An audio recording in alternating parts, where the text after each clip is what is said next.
Hello everyone. Welcome to my channel. My name is Melinda with Primrose and Pro Bath Products. Today I am making another sculpted soap. I am using the soap dough extruder from iDreamin' Soap and one of the dyes that I also ordered from iDreamin' Soap. And today I am making a tree inspired soap. You can see from the dye there that I have my little wood tree shape. I have some soap dough ready to go in that I colored brown to, look like a tree trunk.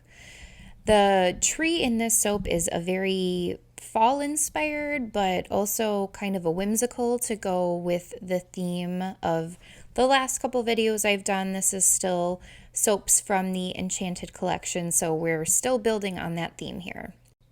Now, this was actually my first time using this extruder. I know it's not the first video I posted using it, but this is the first actual time that I have used it. And one of the biggest things that I learned in this initial one was to be careful of the soap dough twisting as it comes out of the extruder itself.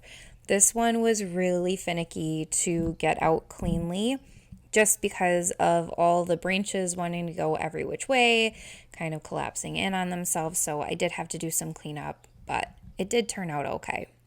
Now, I can't remember if I shared this in a previous video or not, because I've been kind of recording these as I post them instead of recording them one after the other, which would have been probably the smarter way to do it, but squirrel brain, so here we are. Anyway, so the whole collection was inspired from fantasy and from the fairy soap that I really wanted to do and the mushroom soap I really wanted to do. If you haven't seen those yet, I'll link them below and you can take a look at those other ones. But I wanted to do like a fantasy theme. Also, fall soaps, like the straight fall soaps, while I love them, like I love a good pumpkin soap, I love a good coffee soap, I love a good leaves falling soap, like all of it. Love it. I'm here for it. But for whatever reason in my market, the straight up fall soaps don't always sell super well. And sometimes there's such a small window to be able to sell those because Christmas seems to come earlier and earlier and earlier every year. I don't know if you feel it too, but man, I was seeing Christmas stuff in Hobby Lobby in like June, I swear. And I know us crafters, we got to start thinking about Christmas early. I get it.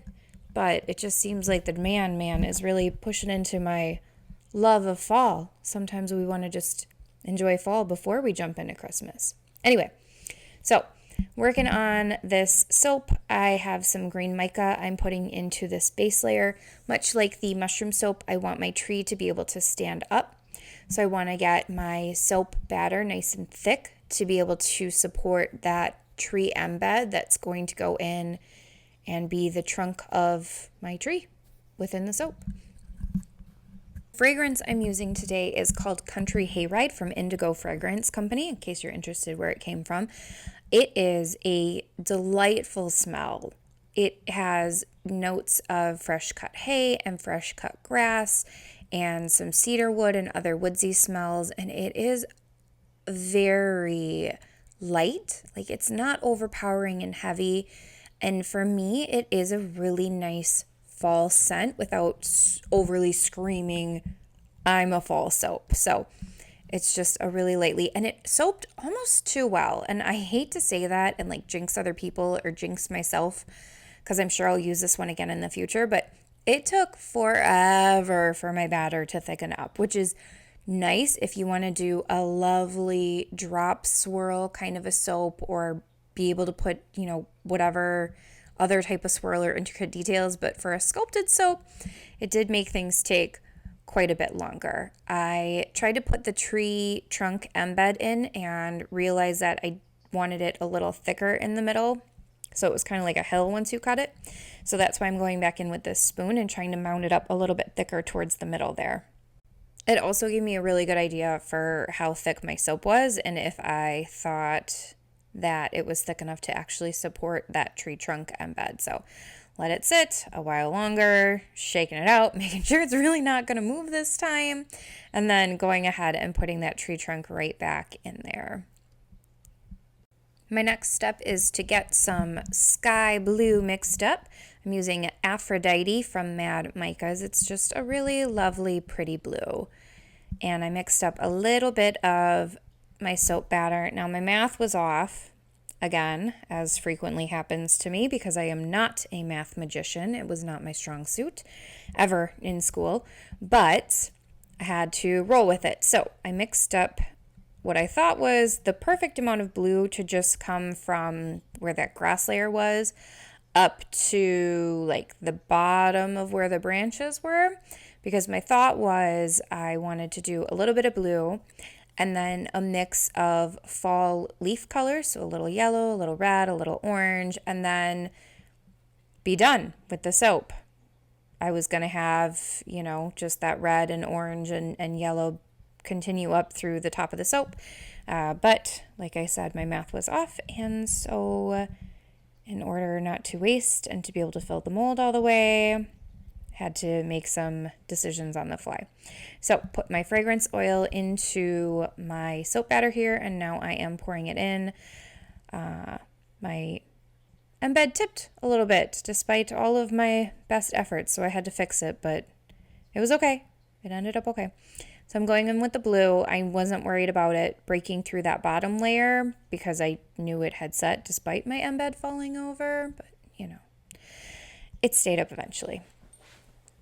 So I got to go on the other side of my tree trunk here because I wanted it to be like you would see the grass and the tree and then like the sky in the background and then be able to see the leaves on top of that. But as you can see, I had a lot of soap left over once I got to that part. So I set it to the side and vowed to come back to it. Now I am splitting off more of my soap batter to get that red, yellow, and orange color. I've got bright yellow raincoat from Mad Micas for my yellow, so I'm going in with a little bit of that.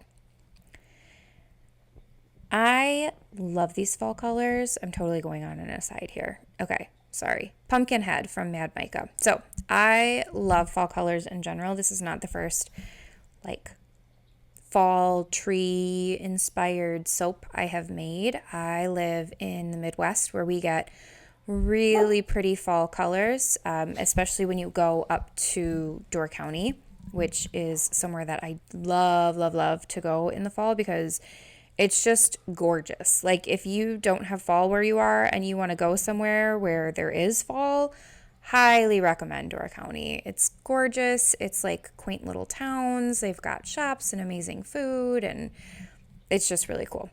All right, so back to the soap. I am doing an in the pot swirl, so I'm putting the yellow and the orange into my red container. I'm scraping everything out because I'm not coming back to those colors. Once I get all of that done, I am going to pour it over my little tree branch portion. But first I give it a little spin here because I wanted to make sure I got a little bit of the color of each color, I should say, throughout the whole soap. And also I was having a lot of fun just spinning it.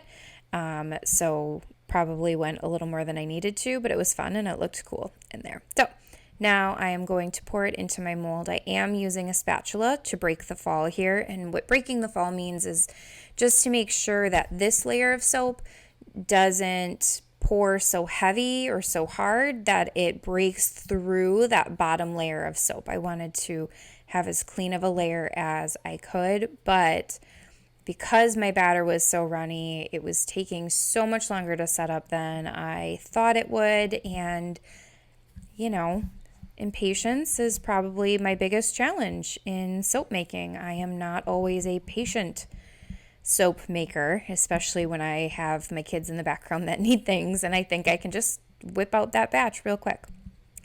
Okay, since I had so much of the blue left over, I thought what I could do is layer the blue on top of my red and yellow and orange and have it look like, the sky was also above the tree. But as you can see here, my blue had set up already and had become thick, so I'm spooning it over to try not to displace my fall colors too much, or my leaf portion, I should say, too much.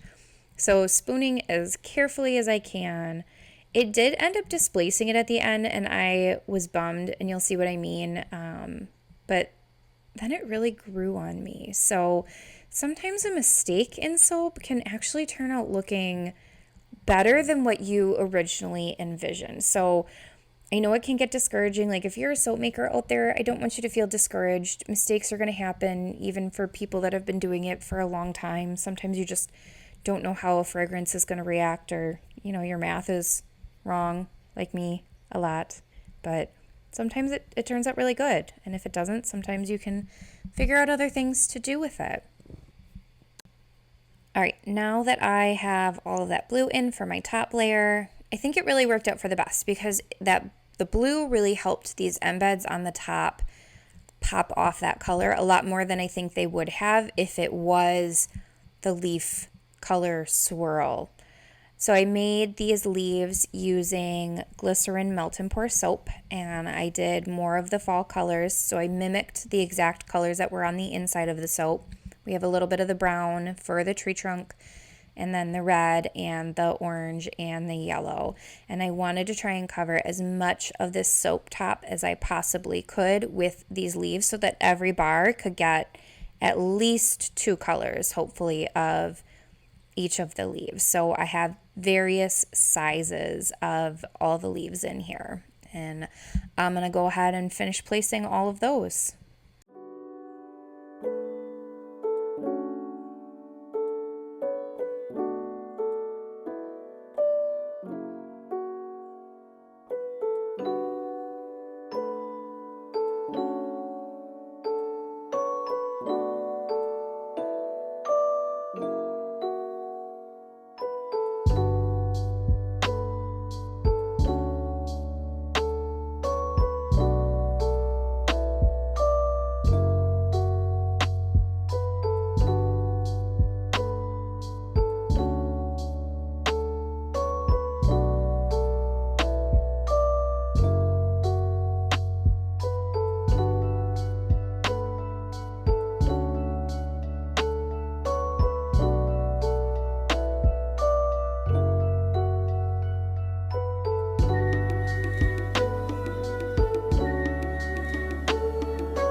I have all my embeds on, and here is what the soap looks like on the top.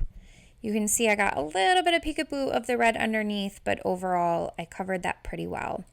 Now my soap has sat for 24 hours, and I am going to go ahead and cut it. I take off that first little slice that's an end bit that sometimes, is a little wonky, especially when you're dealing with embeds like I had. And now we go to the first slice of soap.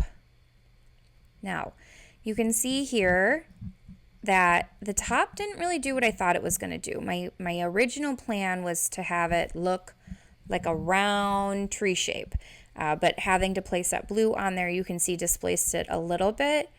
But honestly, I think it ended up looking super cool that way. I think it actually more fit with the fantasy theme that way. It reminded me of, I don't know, like a magical tree. I know that sounds super silly, but that's what it reminded me of, was like this magical tree where the leaves kind of were like fire, but maybe not quite. I don't know. And then there's the embeds on the top. I would love to hear what you think of this soap and fall soaps in general. Are you like a straight fall soap person, or do you like something that you can use maybe more than just one season? I'm a mixed bag on that. I don't know. I do love my fall scents, but sometimes you just don't use it up fast enough. I don't know. Maybe that's just me. Anyway, thank you so much for watching today, and I hope you have a great rest of your day. Please don't forget to subscribe, like, comment. Any little bit of support really, really helps me and my channel. Thanks again. Have a great day.